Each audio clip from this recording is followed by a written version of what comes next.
Okay. Now we'll get this up. And this is the new version, Ramsay. Oh, the new version. Yes. Oh, okay. Slides will be a big surprise to you. right. Yeah. I don't know what I'm supposed to say here. It's true. No, that's John Lee and that's Ramsay. Are they at Ramsay's house today? I think they're at John Lee's house. Everybody mute yourselves, please. Yeah, mute yourself. Thank you for the assist there. Okay, Ramsay, take it away. What's this duck noise on here? It's Iko, where's your cell phone? Is it your cell phone that's doing that? Oh, it's Iko's cell phone is quacking. We have to turn that off. It's great. Yeah, we're about to start here as soon as John. Well, I'm trying to get rid of the subtitles here. No, yeah, here I don't know why the subtitles come up. Now they're gone. I did it. Going back. Okay, Ramsay, take it away. Yeah, some of you were here last week, others weren't. The goal for John has established a goal of getting back to California history. And he'll be getting there. He'll be back to California history real soon here. But he asked that maybe we do a little bit about a little background on Spain itself, because they were, of course, so important in California history early on. So we did a little bit of that last week, way too far back. Now this takes us up to date. We had ended last week, more or less here, where the Reconquista, the reconquest of Hispaniola, Spain, is finally completed with the surrender of Granada. For those that weren't here, maybe watch the video. It was interesting, now that the Christians had finally conquered all of Spain, the first thing they did after the surrender of Granada is to kick all Jews out, not Muslims. The Muslims were allowed to stay for 7 years and treated rather well for about 7 years. And then it went to hell and back. And I want to make this statement over multiple times, sorting out historically the mixture of motives, whether they were primarily materialistic, we want land, we want wealth, or religious motives. Is pretty hard. We used to debate this way back in undergraduate days. It was a good debate, and still a good debate. And sorting that out is pretty hard to deal with. I'm taking my time here because John is still trying to get people in, I think. Yes, that's exactly what's going on. So hold on, be patient. We got okay. We've got some people that just got back from their dental appointments. Oops, John, we're not going forward here. Okay. Oh, there we go. You could say the same thing. The mixture of materialistic and religious motives is hard to separate with Columbus as well. He was a Christian nut. He was also interested in wealth. So off he went. Same year, 1492. We all know this story. Arrived on October 12th. Various fantasies of pictures of his arrival there. Most of them will include a priest or something, religious figure, even higher than a priest, because he took lots of them with him. He was going to discover new wealth, but also convert people to Christianity. Spain is going to send enormous numbers of missionaries across the Atlantic over the years because the motives are mixed. Everyone knows it's got to do with wealth, but something to do with Christianity as well. Not these guys particularly, although they claim to be Christians. The Conquistadors, can we get rid of this, John? No, never mind. No, I can deal with this. Sorry for the interruption. Guys like this, the Conquistadors were pretty, it's important to remember that they went on their own. They were not sent by the Spanish monarchs early on. So they were self-funded. They were going to go make money, and these two guys made an enormous amount of wealth. Even so, they reported back to the king. Background for Spain at the same time, it matters as far as European history is going to go, and to some degree American history too, is that the era of religious warfare had just about sprung in 1492. It was going to be about 100 years later. This is a schematic of all these wars in Europe, all of them labeled as religious warfares. Same deal. To what degree were they motivated by simple greed for wealth? To what degree by Christian devotion? Who knows? Here's the more complete schematic. There's a black line down on the horizontal axis, and supposed to be 1517. Everyone knows what happened in 1517, of course. That's when Martin Luther kicked off the Reformation, but the religious wars had already started 100 years earlier. And it's worth noting that the first one didn't go real well for the guy that started it, a guy named Jan Hus. And those of you that have been there know where this statue of Jan Hus is. Where is that somebody? Prague. Yeah, that's in Prague, because he was a Bohemian. And this is right in the middle of the town, the famous guy. And not surprising, his criticism of the Catholic Church was very well received in a Czech part of the Austrian-Hungarian Empire, sick and tired of being ruled by German Habsburgs. He didn't survive like Luther did 100 years earlier. He was called in by the church, convicted, and hung on the spot. But Luther's rebellion worked. That schematic is actually sort of fun in some ways if you want to take a close look at the different colors. Lutherans who will dominate all the best countries in the world these days: Denmark, Norway, Sweden. Not so much Finland, but a little bit, I suppose. The Calvinists, Anglicans, but just to point out, look north in the British Empire. What color is Scotland? They're Calvinists too. And why would they have to be Calvinists? Because they're sure as hell not going to be Anglicans, because Anglicans are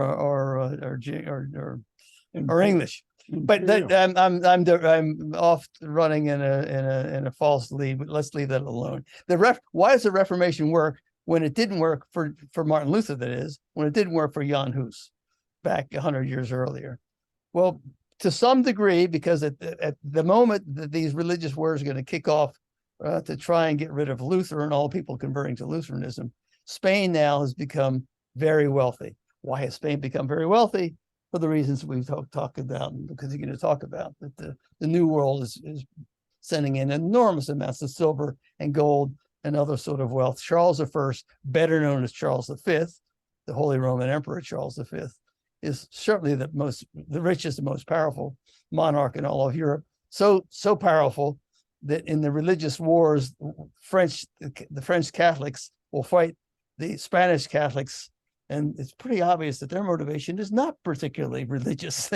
They're more worried about wealth. In any case, Charles V controls not only Spain and what we call southern Italy, but most of Germany, this and that, and so forth.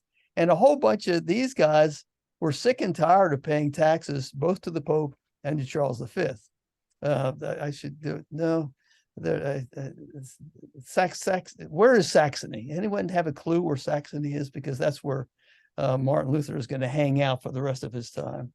If I go back, it's in Germany, sure, but it's where more or less where Berlin is. Sort of northeast Germany, way up there.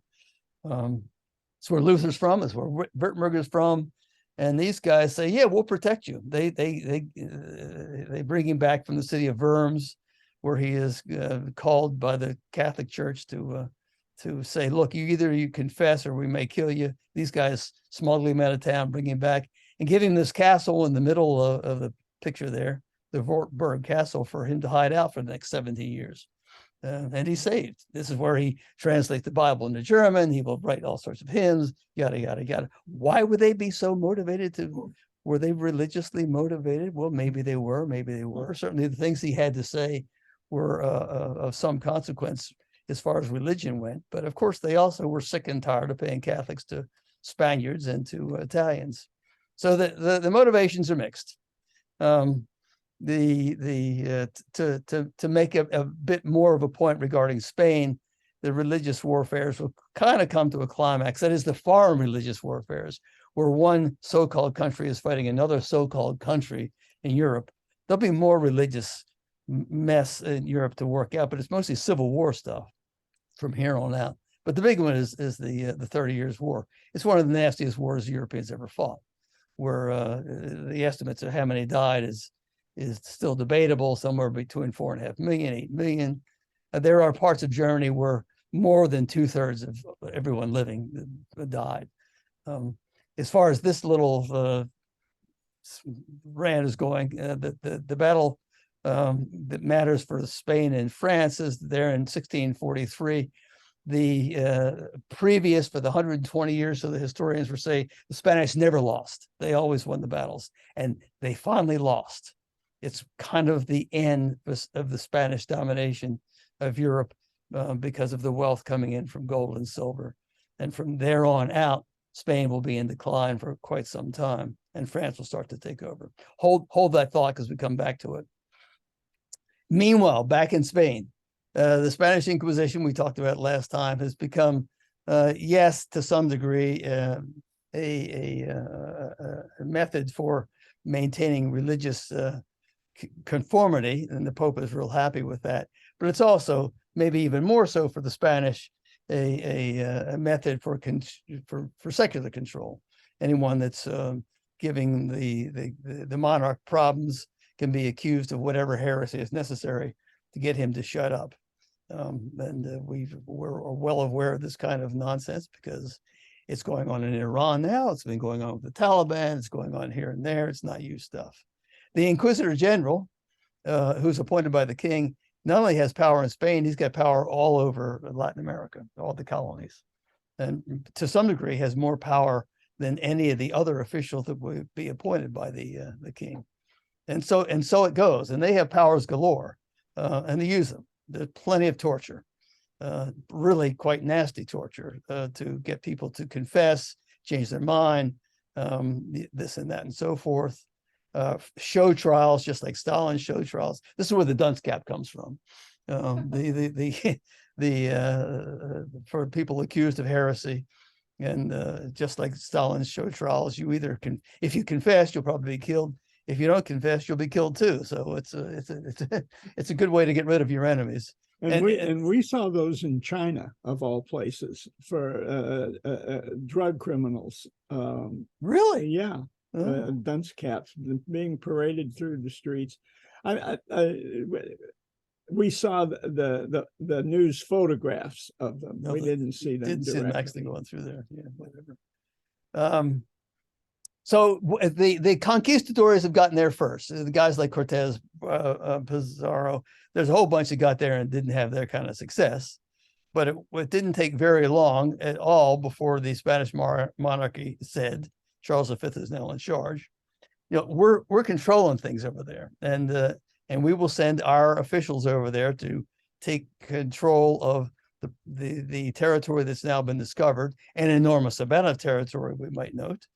And early on, 2 viceroyalties are established, so-called New Spain, which with its heart and soul in Mexico City, stretches down to what was now Colombia and into the west of the United States as well, but neither of those areas were particularly important at this stage of the game. And the second new viceroyalty was in Peru, where so much of the silver was. And most of the conquistadores rebelled, said, no, we got here first. It's our territory. We claim it. And they were simply outgunned. Cortez is arrested and sent home. He dies a very rich man, luckily for himself, but he's always angry, I suppose, that he is not treated as a great hero. By the way, more or less ignored. He was an outlaw from the Cuban governor when he invaded Mexico. Yeah. The Cuban government, he had been told, you cannot do this, and he said, I'm going to do it anyway. Yeah. And so he kind of got away with it. Yeah. Was he as old as the Pizarro brothers? Because the Pizarro brothers, when they got to Peru, they were in their late 50s. In late 50s. No, he was younger. He was younger. They were old guys. They were old guys. Horses. Yeah. Well, old guys, you want to horses. Yeah. You're talking to old guys. Like, don't everyone on that. You're not politically correct. Honestly, where's your Japanese courtesy? Your sister's going to be so upset. Pizarro, and I'm going to go off on a bit of a tangent here, but there's maybe a bit point to it. You can decide yourself. Pizarro, more happily than Cortez, met an inappropriate death.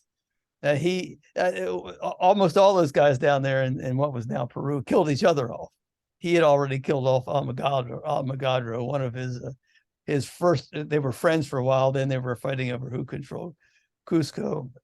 Almagadro's son, then followers, then eventually killed Pizarro himself at 70 years old. You're quite right.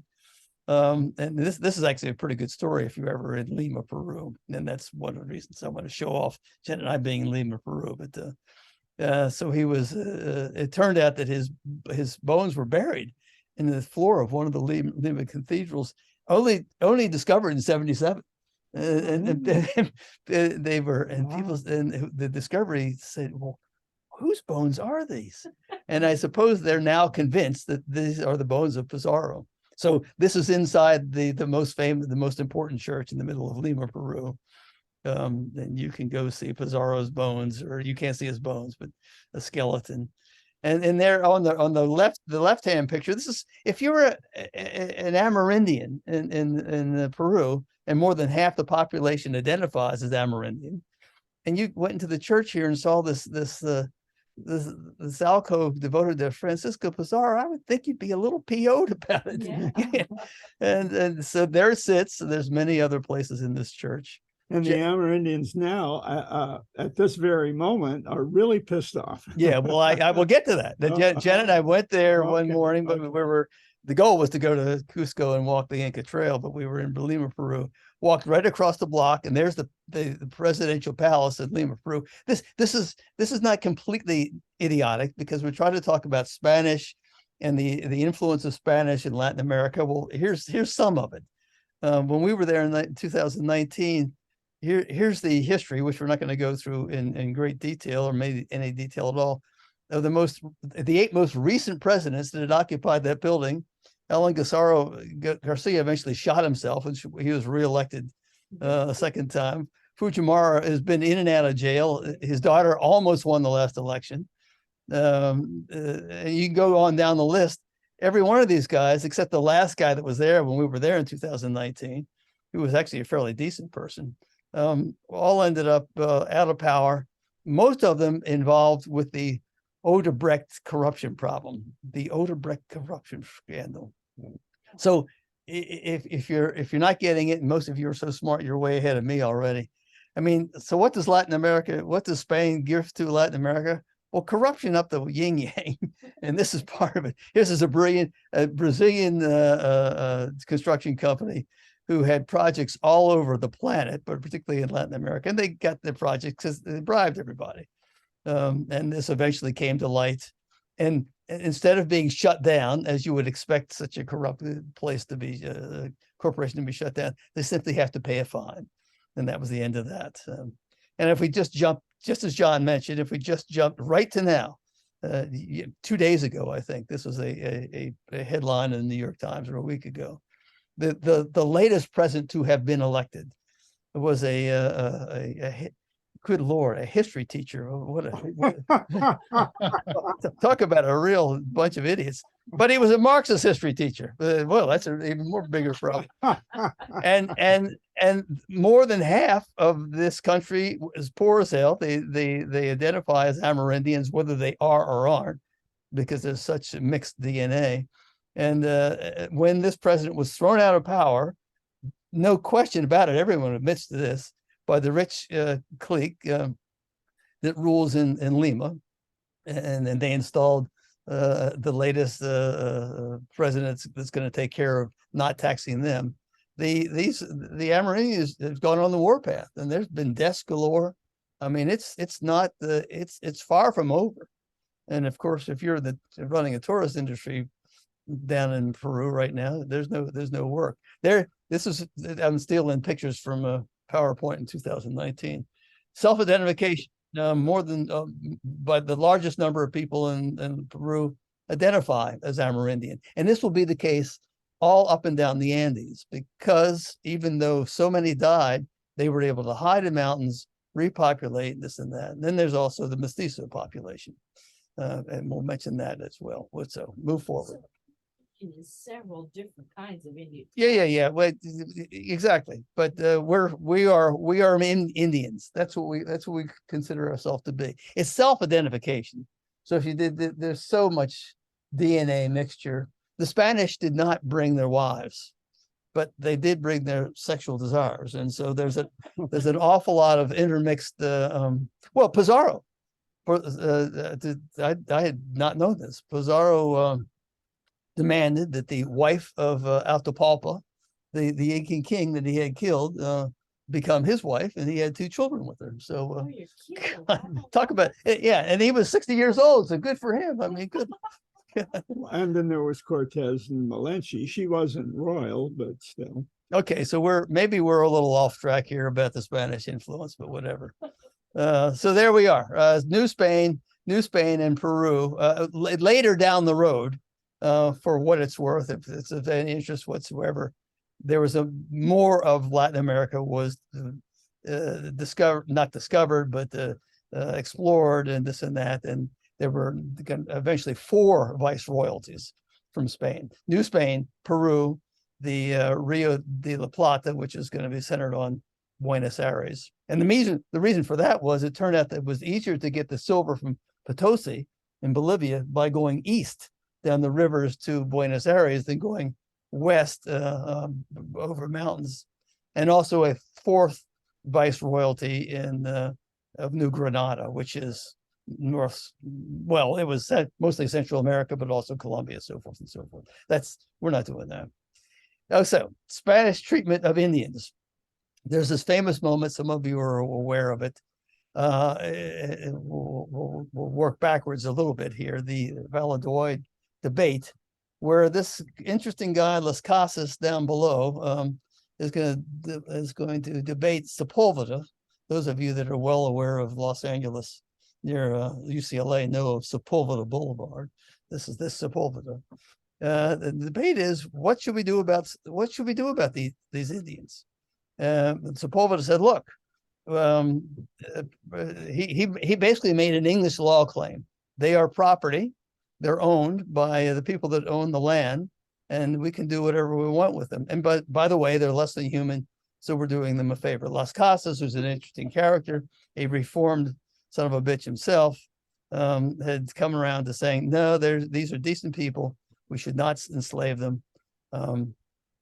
He himself had been sent to the Caribbean, given a land grant somewhere along the line because of a Dominican friar. He sort of was taught some morality, gave his land back, released his slaves, went to Rome, took religious vows, came back, and worked hard for the middle part of his life to treat Indians well and encourage others to treat them well. And the core of his argument was, we got to get rid of this encomienda system, where the Spanish government grants land to their friends, and everything on that land they own, including the people. He argued this has got to go. Charles V, to his credit, said, I want to hear the debate. And the debate occurred, and the question was, what happened? Well, if we back up a bit, this is interesting stuff. It was, I remember, I'd sort of forgotten this. That early on, the Spanish had said in the law in 1512 and 1513, we are not going to abuse the indigenous people. At least legally, you cannot do that. You've got to treat them as decent human beings. You have the right to demand labor from them, of course. We're still dealing with a feudal sort of system here, very feudal, but not excessive. And you certainly can't abuse them, and you cannot enslave them, and so forth. It was the encomienda system. They were unsuccessful at enforcing that law. They re-upped that law, the so-called new laws, in 1542 to say, we're serious about this.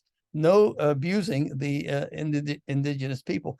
There was so much anger about this new law down in Peru that there was a civil war, and the Spanish royalty had to then take the new laws back. And that led in 1550 to this debate between Las Casas and Sepulveda. After it, the Spanish crown tried yet again to enforce their laws. They're far, far away. corruption is rife. But to their credit, they tried. They did pretty much outlaw the encomienda system. No, none of these things can be inherited to the next generation. There's restrictions on what work you could demand. By 1600, they're almost all gone in Mexico. There's plenty of them in California later because California is so far away. Urban Indians kind of work it out over time. Urbanization, they move to cities. So Pova, the son of a bitch, will denounce the Casas to the Spanish Inquisition, just like turning in, like Stalin is turning in somebody they didn't like, but it didn't amount to anything. Las Casas lived out his life. So at least they tried, and it's of some point, I suppose. There are plenty of historians that will say, look, if you want to look back to some discussion of international human rights, go back to this moment. The Spanish at least tried.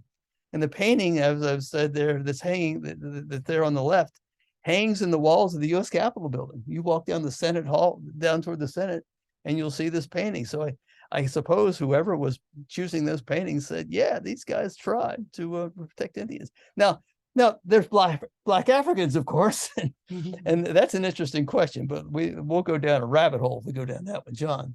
So the British saw this and said, well, maybe we should do something similar, which, after the French and Indian Wars, they drew a line and say, colonists, you cannot go west of the crest of the Appalachians. Proclamation of 1763. And so a statement in the Declaration of Independence accuses King George of coddling the Indians. Coddling is in the Declaration of Independence. To their credit, the British Parliament said, we've won. We beat the French. The Indians have, some of the Indians have helped us. We promised them we would not cross the Appalachians. So colonists, you've got to stay on the east side of the Appalachians. Meanwhile, there was a bunch of land speculators that said, the hell with that.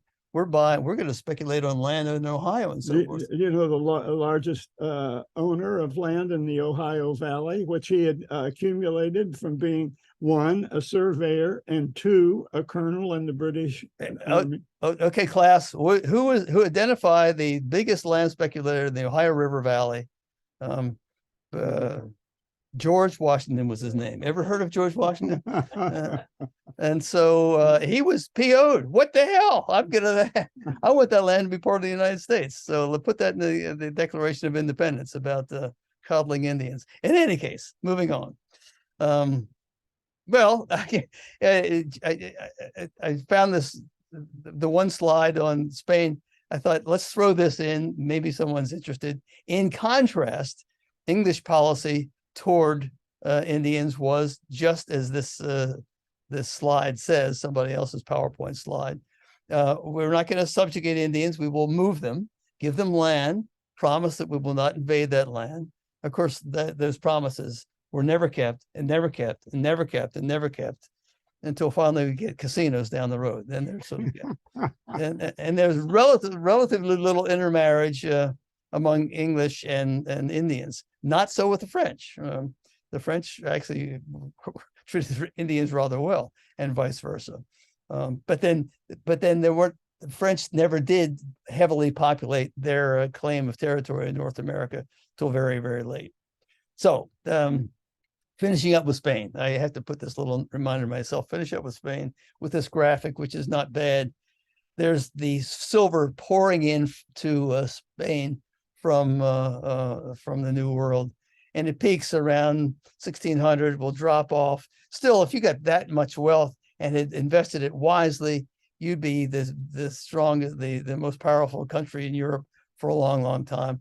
But the Spanish didn't do that. This is a very complicated graph, but just note at 1650, with all the countries starting off more or less together, this is an economist GDP.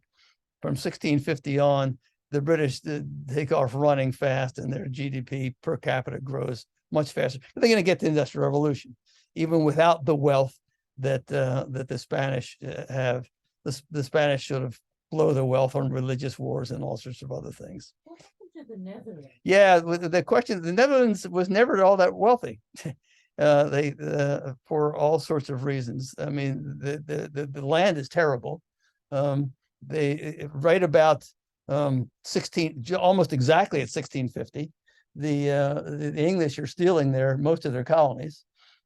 And so the great era of Rembrandt and the golden age of the Netherlands dissipates. But the Netherlands is going to be safe because of Britain, safe from Catholics because the British will protect them. We shouldn't deal with that. Let's move on. The history is fun. There's all this stuff. So Europeans come to the Americas. They bring evangelical Christianity, meaning you got to convert, and guns, and really good steel swords, and what would have been considered tanks by the poor Indians. We call them horses, but and all these infectious diseases, which we're not going to go through the list of, but there's a big list, and the consequences are, as you well know, enormous. There's the Viceroyalty of Spain, the Viceroyalty of Peru. Again, you can look at the graph on the left. These are estimates, of course, no one can really know, but this kind of middle of the road estimates of the population in New Spain, that is mostly Mexico, of Indians when Europeans arrived.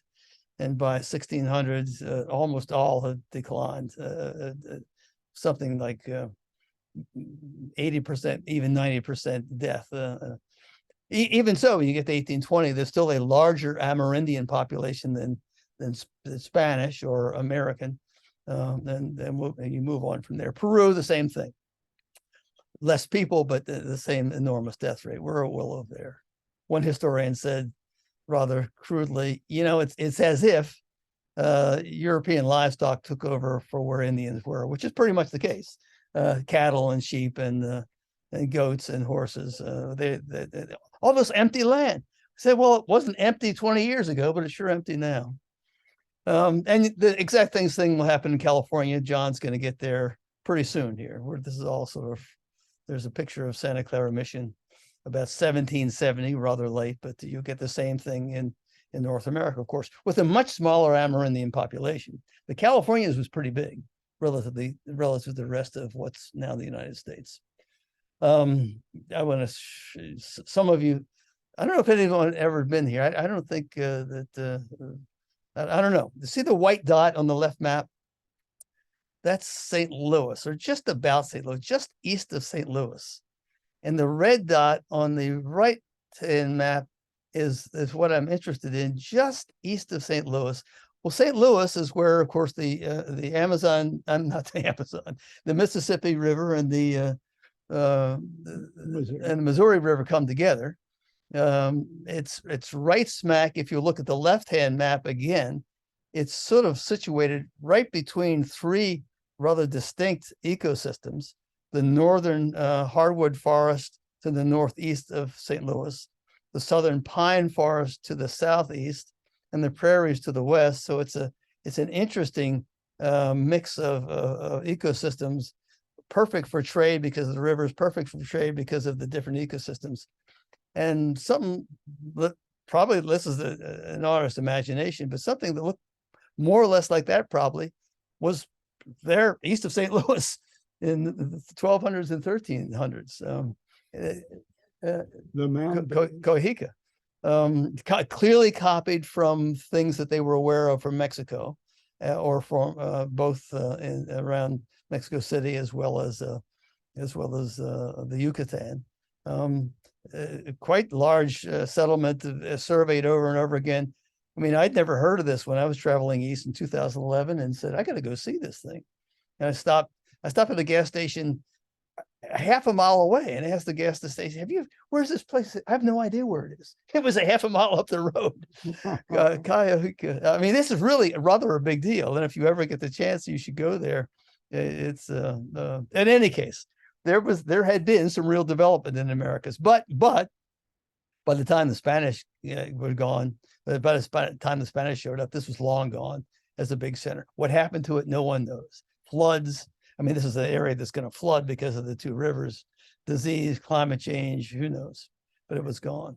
And there was speculation that it was the Toltecs that headed out over the Gulf and explored north into the Mississippi, and that might have been the mechanism. The mechanism, yeah, that's, I mean, the evidence of trade back and forth across the Gulf of Mexico is overwhelming. There's a visitor center there with all sorts of stuff that's been excavated. The artifacts straight from the Toltecs. Yeah. So we're back approaching the end here. We're going to get to some explorers, but here's a quiz. We'll see how you can do on the quiz. There's 5 different letters there, A, B, C, D, E.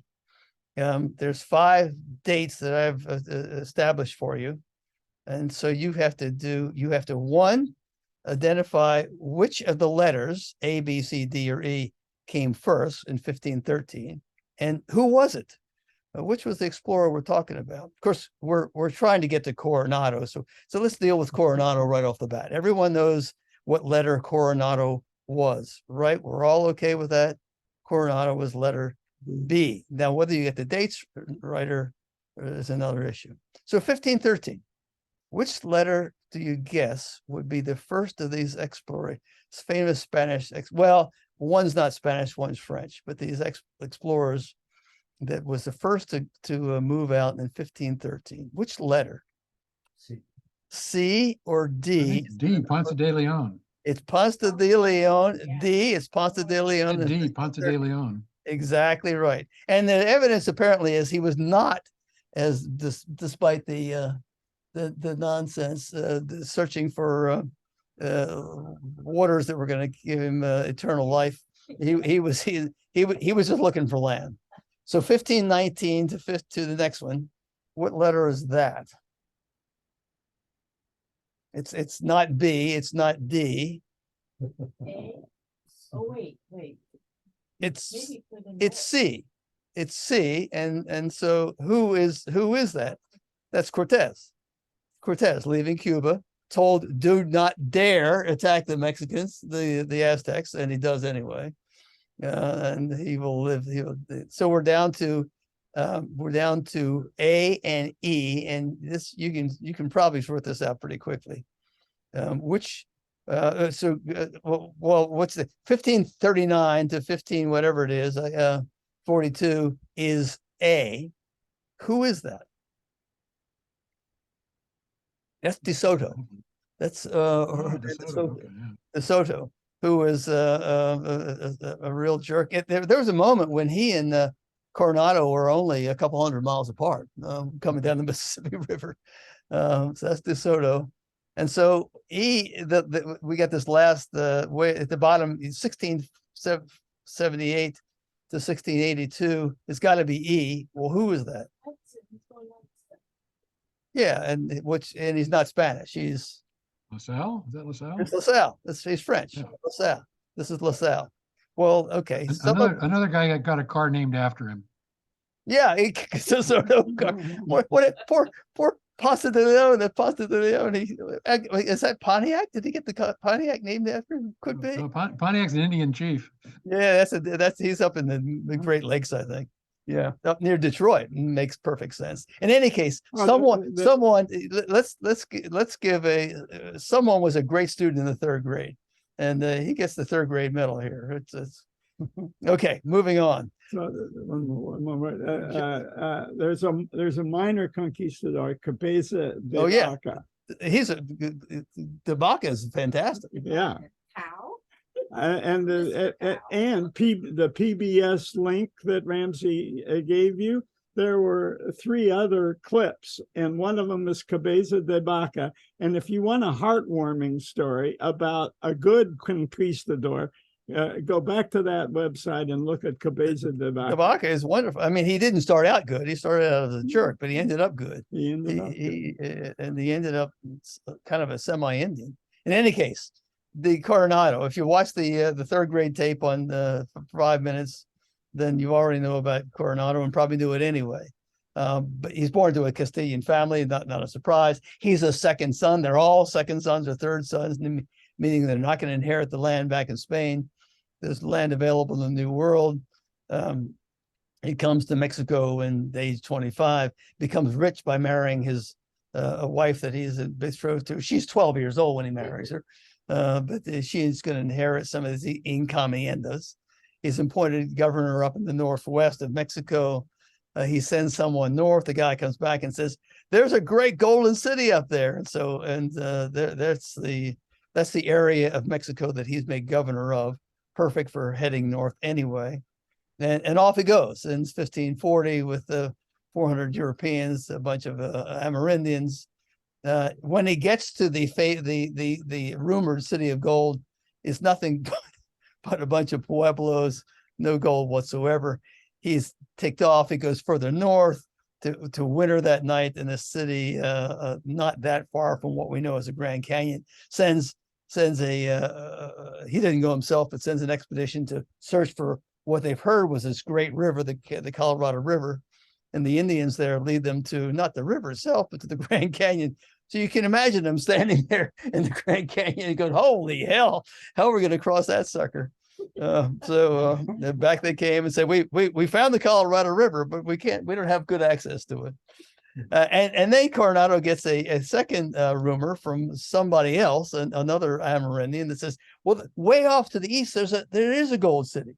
And if you go there, you'll find it. And off he goes to the middle of Kansas. Apparently, the expedition is overwhelmed by the number of buffalo they see, and this enormous grasslands that stretch for wide, no trees. We know it as the prairie, but they get to this other city. There's no gold there. They turn around, and they're sort of failures, or considered to be failures. Coronado would live a decent life with the rest of his, but he will die soon thereafterwards. And that's it for 40 years, almost more, well, 39 years, 40 years. The Spanish down in Mexico City, there's nothing up there. Why send anybody up there? We're getting closer to California history, of course. There is finally someone else. By 40 years later, of course, land is getting to be hard to get. It's the same as happened in the Americas for the latecomers, the Scotch Irish, who got to Virginia and Pennsylvania and said, "Nope, there's no land for you." So where do the Scotch Irish have to go? They got to go to the Appalachians, but they can't go to the Appalachians because of the proclamation of 1763 that says, no, it's British territory. This is British territory here. And that's Indian territory. We're going to keep our promise, the English Parliament says. And the Scotch Irish say, "The hell with that. We're going to just go off and kill Indians." And they get real good at it in the Appalachians. In any case, you got another character that's going to go far north, and he's awful. He gets to the rather famous Pueblo of Acama, slaughters half the population, finds no gold. But at least the Mexico has decided that we're going to try a little bit more. Any land hungry people that have got the guts to go north, we're not going to pay for you, but you go yourself. Santa Fe is founded. I'm sure many of you have been to Santa Fe. It's worth going if you've never been. By 1610, it's a city of maybe 3,000. By this time, the population of the Indian population has declined an enormous amount. It's still more than the colonists. Janet and I were there in 2011, I think. It's really rather, it's a pretty little city with full of retirees. There's the first church ever built by Indians, of course. You go inside, there's a tourist to the left. It's really rather charming, rather Spanish. In 1680, give them credit, the Indians say revolt. And when I was teaching AP US history and we were reviewing, he said, here's 4 revolts you have to remember. They're going to show up in the AT test for sure.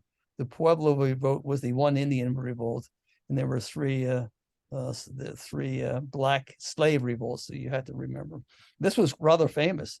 And there's a Hopi revolt. And there's multiple revolts. This one is quite successful. Yeah. They drive all the Spaniards. They either kill or drive people back to Spain. Back to Mexico. They're in control for 12 years. The Indians rebuild Santa Fe to look like a pueblo. When the Spanish come back, they knock down the pueblo and make it more Spanish again. And so it's on.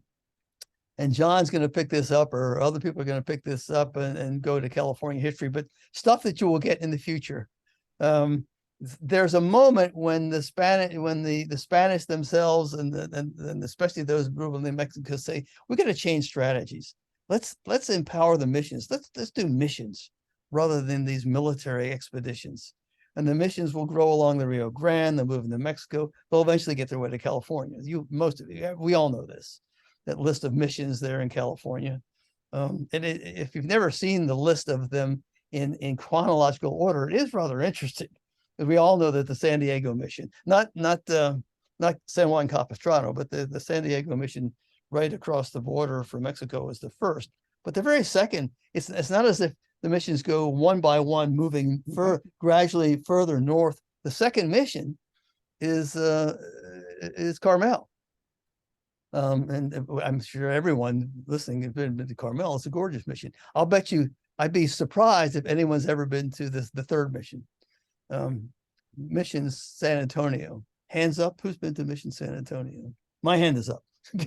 Jen, it's you would never go there. It's if you're driving down Highway 101 down to the Salinas Valley, there'll be a sign that there's no sign that it even exists. You got to really search for it.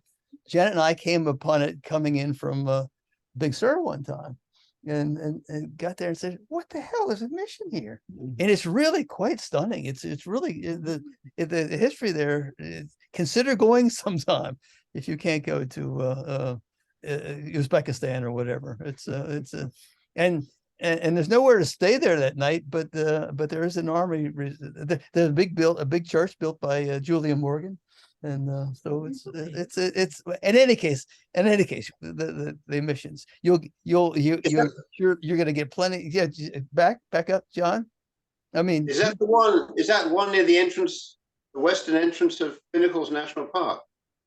No, that's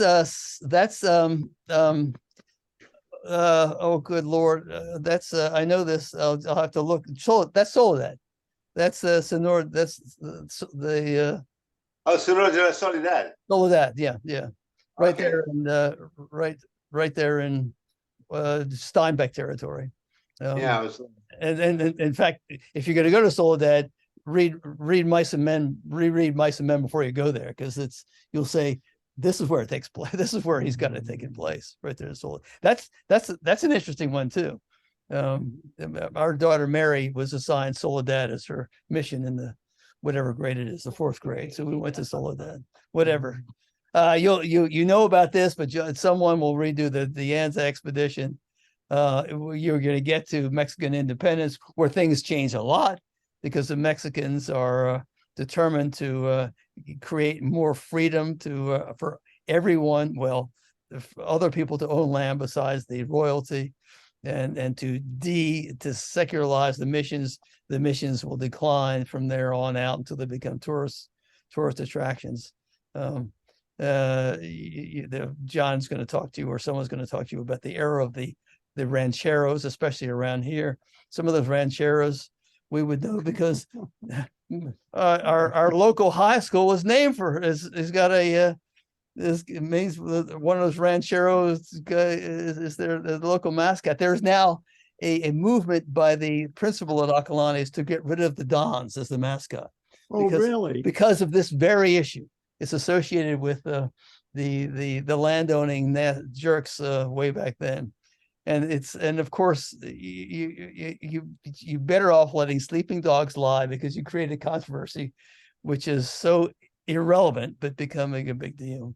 And eventually, of course, you get the California independence, John Fremont and the Bear Flag Republic. I will. There's one more slide left. In case it doesn't get noted, you asked John about this. One of the very first things that happens when California does get its independence is to get rid of Spanish law on water rights. Spanish law was very clear. All water may not be privately owned. It's communal. And, that's complicated anyway. What do you mean communal? If I'm living upriver, can I use any of it? It's more complicated than no one can own it. But in any case, they had they had that concept. As soon as California is independent, English law takes over. water can be privately owned. And so you have this interesting combination of water in California. Some of it is communally owned, some of it is privately owned, and we still haven't sort of sorted that out. And then John will bring it right up to date. You'll eventually get to yeah, as time passes, it becomes a little less hard to separate materialistic motivations from religious motivations.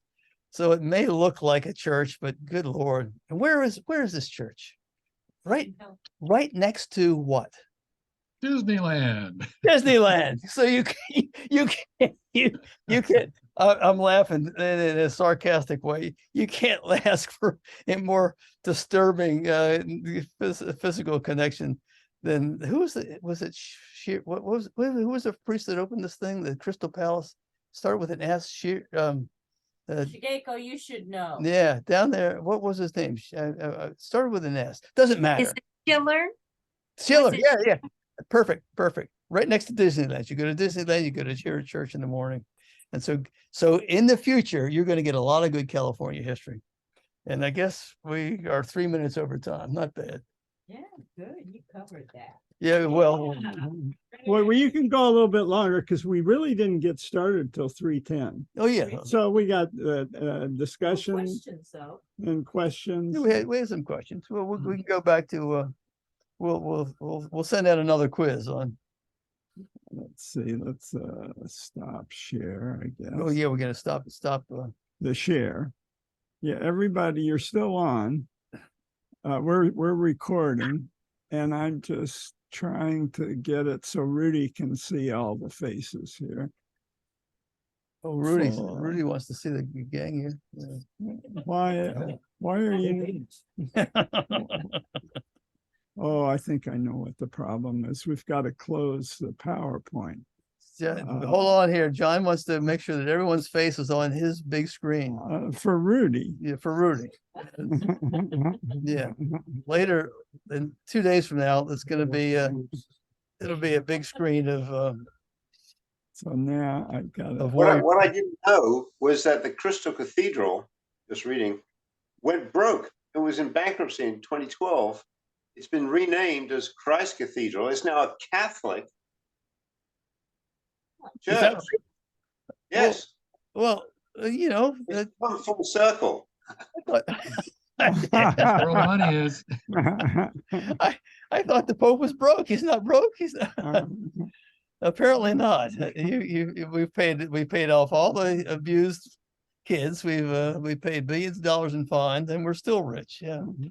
Who knows? Well, where was he recently? He was just to his credit, I at least in my mind, to his credit. And after all, he's Argentinian, and they did win the World Cup. So there's there.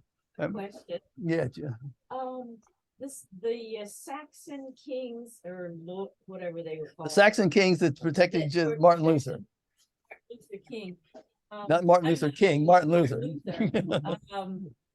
Now I think what town were they in? Dresden. Dresden. Okay, so it's the green room. I don't know if anybody's been to the green room in Dresden, but I've never seen so many jewels in my whole life as the green room, more so than even the crown jewels. That was It was Emperor amazing. Augustus. And how did they get money?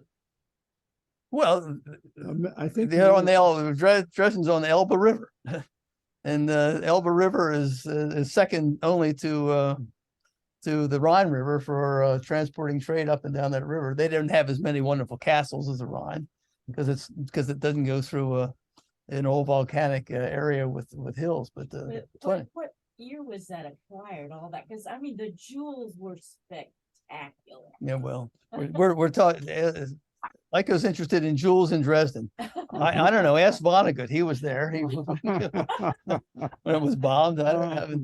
That's a good question. You know, and the fact that they still got those jewels after the place was bombed to hell, but I don't know. Still hidden them. We've made this. The point has been made by John and others before. We sort of ignore to some degree Central and even Eastern Europe's history. and focus on the Atlantic Ocean because the Industrial Revolution in Britain and France and Louis XIV and all that. And here Spain and Portugal in the old world. But Central Asia, Central Europe was plenty wealthy. I mean, they played into that Industrial Revolution. They provided the horses, the wheat, a variety of agricultural products. Plus, there were silver mines there. When silver became the shortage of silver became a real crisis in just about 1450, as I remember, in Europe. And this is before it was discovered in the New World, because Columbus hadn't gotten to the New World yet. It was the mines of Central, Silesia, which now it was part of Germany. It's part of Poland then. Now it's part of Germany.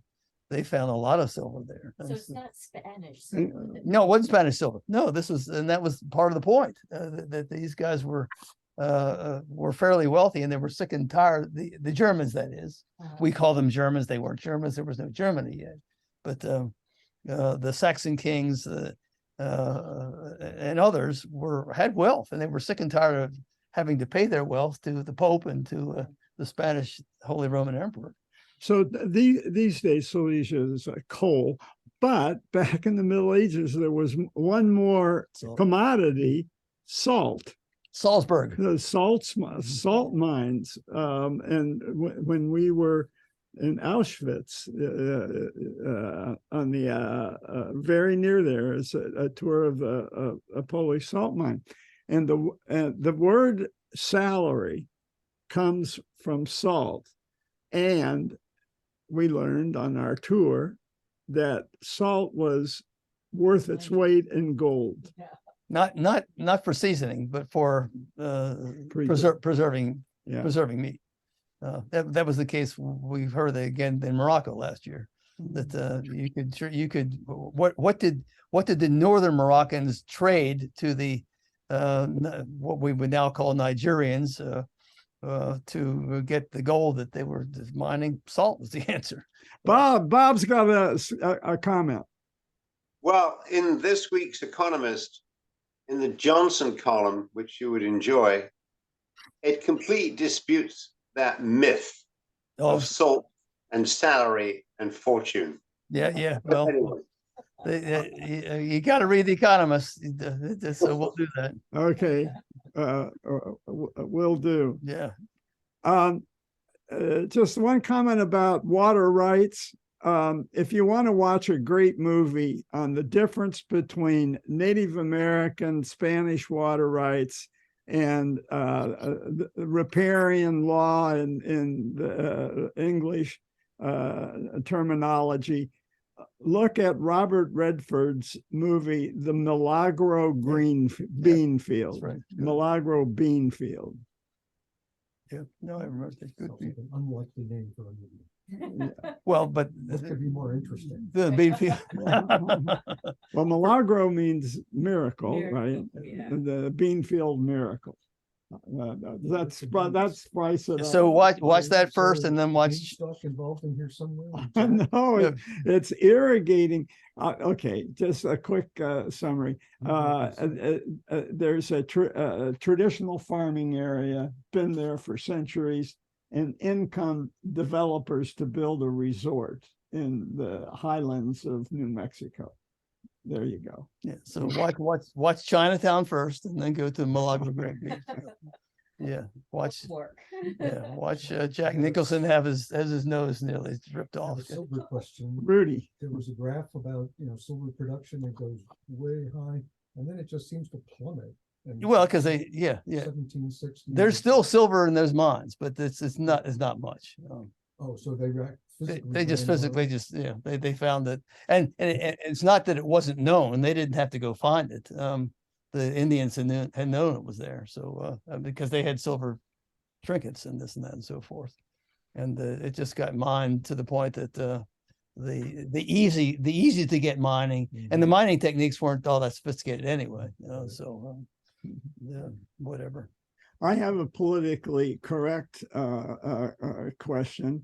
Why is it that the Dons are going to change their mascot when the name Sepulveda, which runs right through Mexico, whose assumption about the souls of people that lived in the New World, how has he gotten off scot-free? I don't know. Ask UCLA. It runs right past UCLA. So, I don't know the answer to that question. And maybe I'm wrong. Maybe it's not the same Sepulveda, but I'm pretty sure that No, it's the same. Yeah. Okay. Everyone's saying goodbye. I've got to go do something. Pull a grandkid around the block or whatever. Okay. See, that was great. Yeah. Okay. Well, Thank you. Wonderful. Yeah. Thank you. Thank you. of course. Thank you, Rams. Yeah. Thank Yeah. you, See you. See you. everyone. See you. See you. That was great. Thank you, everybody. Go to St. Louis. St. Louis is interesting. Thank you. Johnny almost went to